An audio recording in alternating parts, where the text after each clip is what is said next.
Good evening everyone and welcome to our live discussion on India's groundbreaking new criminal laws. I am Sushila and this is Legal Darpan, and today we are diving deep into the most significant overhaul of India's criminal justice system in over a century. On July 1st, 2024, India implemented three new laws that replaced the colonial era statutes that have governed the country's criminal justice system for generations. This is a historic moment and we are here to break it down for you. So let's just start with an overview of these laws.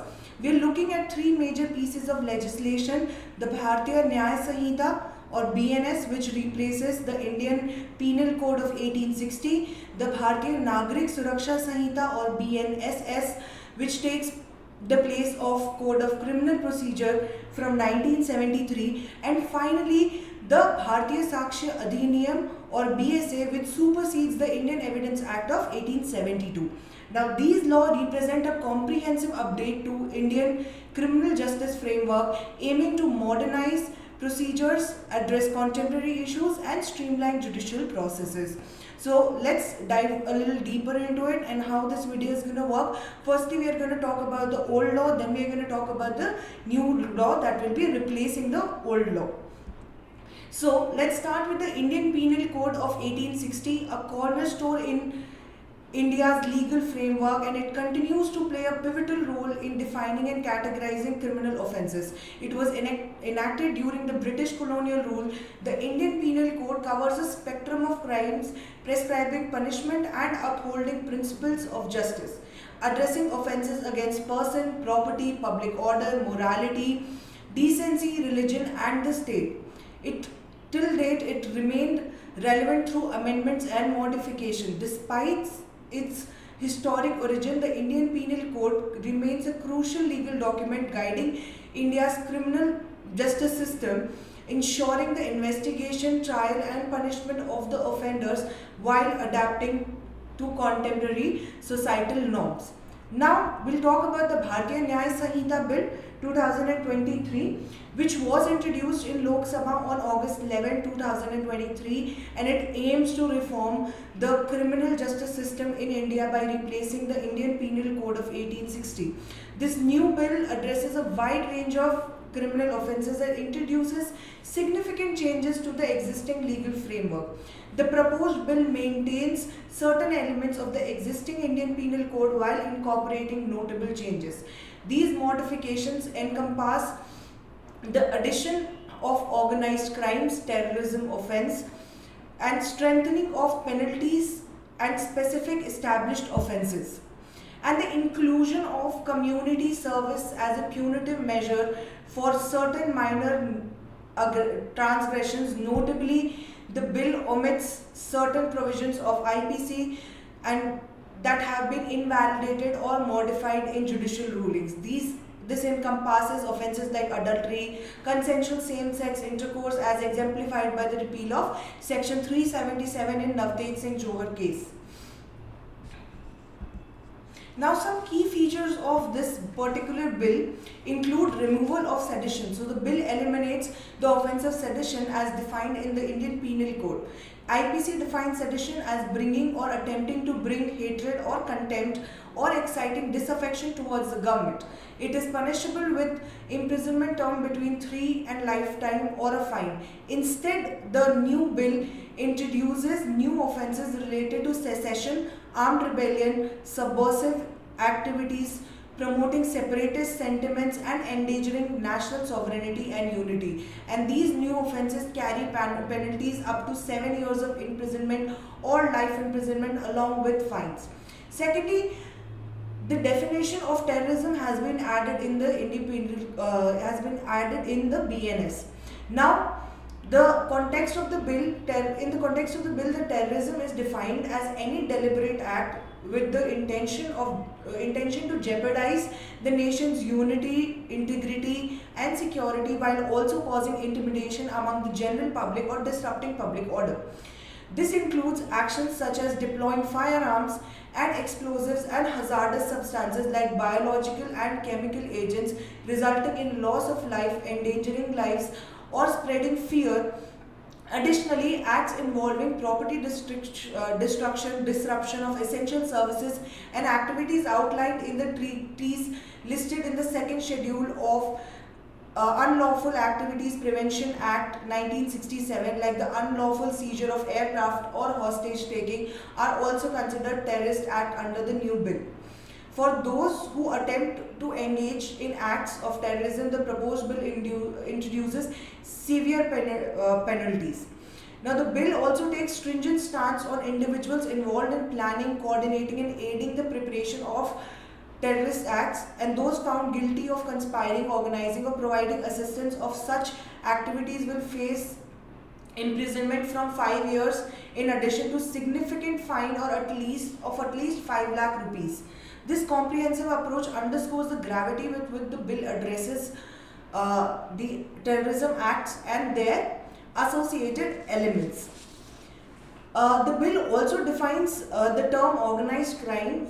It defines organized crime as continuous unlawful activities carried through violence, intimidation or other unlawful means for material or financial gain. This can include activities like kidnapping, extortion, cybercrime and financial scams.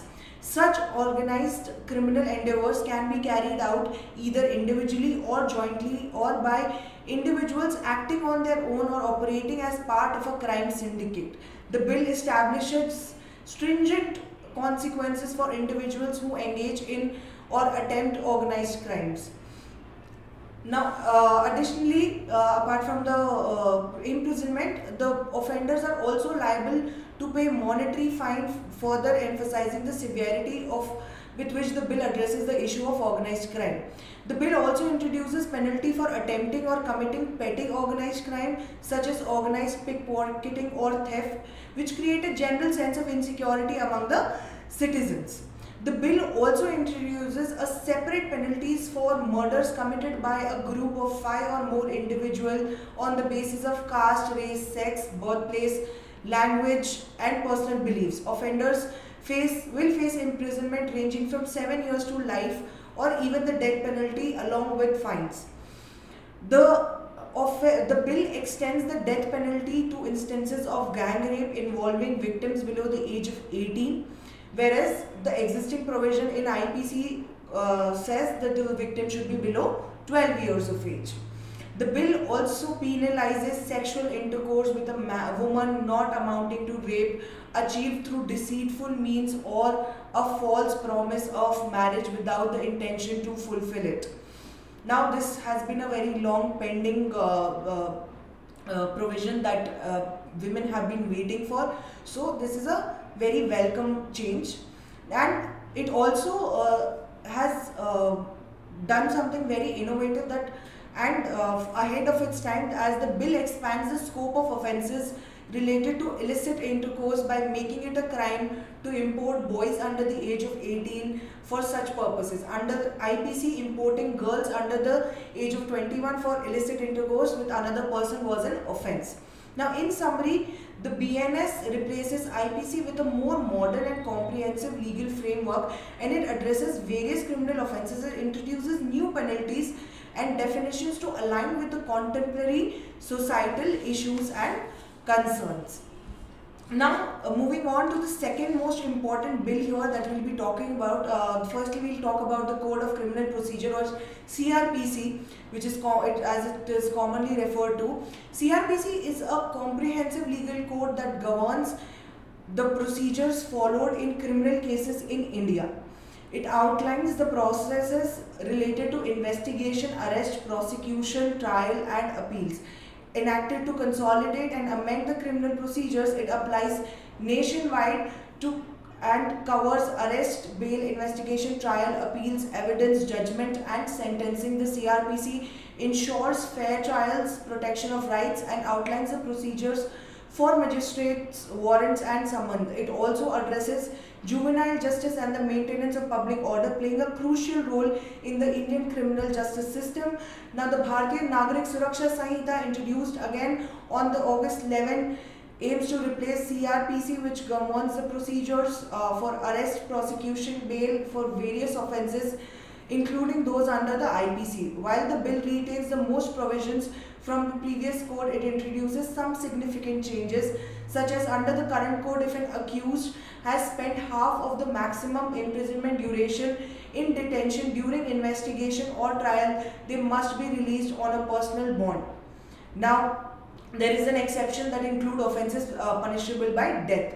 The bill expands the exceptions to include offences punishable by life imprisonment, individuals with proceedings pending for multiple offences, and first-time offenders can be released on bail after serving 1/3 of the maximum possible imprisonment, with the jail superintendent initiating the bail application. Now, the bill permits all trials, inquiries and proceedings can be conducted in electronic mode. Now, electronic communication devices that may contain digital evidence can be produced for investigation, inquiry or trial, encompassing devices like mobile phones, computers, telephones, etc. The bill also allows any police officer rather than only a sub-inspector level officer to request a medical examination of the accused, especially in cases like rape. The bill also mandates forensic investigation for offences punishable by at least 7 years of imprisonment. Forensic experts will collect evidence from crime scenes, and recording the process will be on the electronic devices. States without forensic facilities can utilize those with other states. Then the provision allowing district magistrate to prohibit carrying arms in public places for safety is omitted from the bill. CRPC used to confirm authority on the district magistrate to forbid the possession of weapons during public procession, mass drills, group training involving arms in public spaces. Notably, this provision was included in the code, but it remained unacted, so it has been removed from the current bill. Next, the bill expands the power of a metropolitan or judicial magistrate to order the provision of specimens, signatures, handwriting, finger impression and voice samples for investigation and proceedings from those who have not been arrested yet.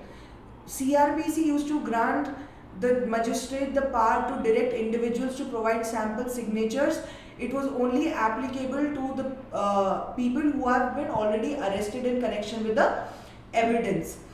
Now, the bill also introduces specific timelines for various procedures, such as submitting medical report on rape victims within 7 days, delivering judgment within 30 days extendable to 60 days, informing victim of investigation process within 90 days, framing of charges within 60 days from the first hearing. In summary, if we see, the BNSS seeks to replace the CRPC while maintaining and enhancing certain provisions to streamline and modernize criminal procedures in India. Now, next important act that got replaced was Indian Evidence Act of 1872. Now, the Indian Evidence Act of 1872 is a comprehensive legal statute that outlines the rules and principles governing the admissibility and relevancy of and weight of evidence presented in Indian courts. The Indian Evidence Act of 1872, enacted during the British colonial rule, establishes rules for admissibility, relevancy and weight of evidence in Indian courts applicable to both civil and criminal proceedings. It defines relevant evidence, set criteria for admissibility and addresses various types of evidence. The Act regulates witnesses, including their competency and testimony, and it incorporates hearsay rule, recognizes privileged community and governs opinions and expert evidence. It classifies public documents, allocates the burden of proof, includes doctrine of estoppel and outlines principle for determining relevancy and irrelevancy despite amendments and interpretation. The Act before the implementation of the new Bharatiya Sakshya Bill remained a foundational document in Indian legal system, ensuring fairness in legal proceedings. Now, the Bharatiya Sakshya Bill, which aims to replace the Indian Evidence Act of 1872, establishes the standards for admissibility of the evidence in legal proceedings. This act governs the criteria for acceptance of evidence legal proceedings. While the bill preserves certain components of the original act, it has made some notable changes. These modifications involve eliminating colonial references, expanding the scope of permissible electronic records as evidence, and omitting provisions related to telegraphic messages. The bill preserves certain aspects of the Act while incorporating significant changes, such as the bill introduces the inclusion of electronic or digital records as evidence alongside existing categories of documentary and oral evidence. It expands the scope of admissible electronic records to include information stored in semiconductor memory and various logs, locational data, voicemails, and more. Now, the bill extends the concept of oral evidence also to include information provided electronically. Under the Act, the oral evidence includes the statement which is made before the court by witnesses in relation to any inquiry. Now, the bill broadens the category of secondary evidence to encompass written and oral admissions as well as the testimony of an expert skilled in document examination. So these are the certain big changes that have come across in these acts that have been gotten into a new that have been introduced on July 1st, which will be implemented. They were introduced in August 2023, but now they will be implemented. They have been implemented since yesterday. So now let's talk about the steps taken by the police in different states regarding what will be what will be done by them in adapting the new laws, because like we can see that definitely the new laws are great in themselves, but till the time there is not a good implementation, it will be very difficult. So states such as Delhi, for example, has swiftly adapted organizing comprehensive training sessions and trial processes for understanding the new law and mandatory videography of criminal crime scenes to ensure the evidence integrity. Now Bihar, on the other hand, is equipped with the technology and training, and it's emphasizing digital policing and awareness programs across the police station. Tripura has conducted extensive training for all stakeholders to ensure speedy justice and modernization of the judiciary. Mizoram is preparing with a series of initiatives despite pending translations into Mizo. Arunachal Pradesh will use the English and Hindi versions due to multiple local dialects, with training in these languages are underway. Assam has been preparing for 3 years, viewing the new law as a shift from colonial influences, and Tamil Nadu has expedited the training for judicial and police personnel, emphasizing the need for proper consultation and time to understand these laws. Himachal Pradesh, on the other hand, is embracing the reformative philosophy of the new laws while focusing on transparency and technology. Odisha is also claimed to be well prepared, having conducted extensive trainings for its police officers. Jammu and Kashmir has compiled the new laws in Urdu, ensuring accessibility to local population. Now, in conclusion, these new criminal laws, they represent a significant modernization of Indian criminal justice system, and a lot of states have been taking proactive steps to address the contemporary challenges. Now these laws, they aim to address contemporary challenges, streamline processes, and leverage technology for more efficient justice delivery. However, as if with any major legal haul, their true impact will only become clear over time, as the implementation of these laws isn't without challenges and criticisms. There is a necessary transition period where old and new laws will operate concurrently for pending cases, and this could potentially lead to some confusion. But as we can see, all the states and the government has been taking proactive steps to accommodate and to adapt these new laws. These laws will be a significant would these laws would represent a significant modernization of Indian criminal justice system. So thank you so much for joining us in this discussion. We'd love to hear your thoughts and questions in the comments. Don't forget to like and subscribe for more content on legal and social issues in India. Until next time, this is your host Sushila signing off. Have a nice day.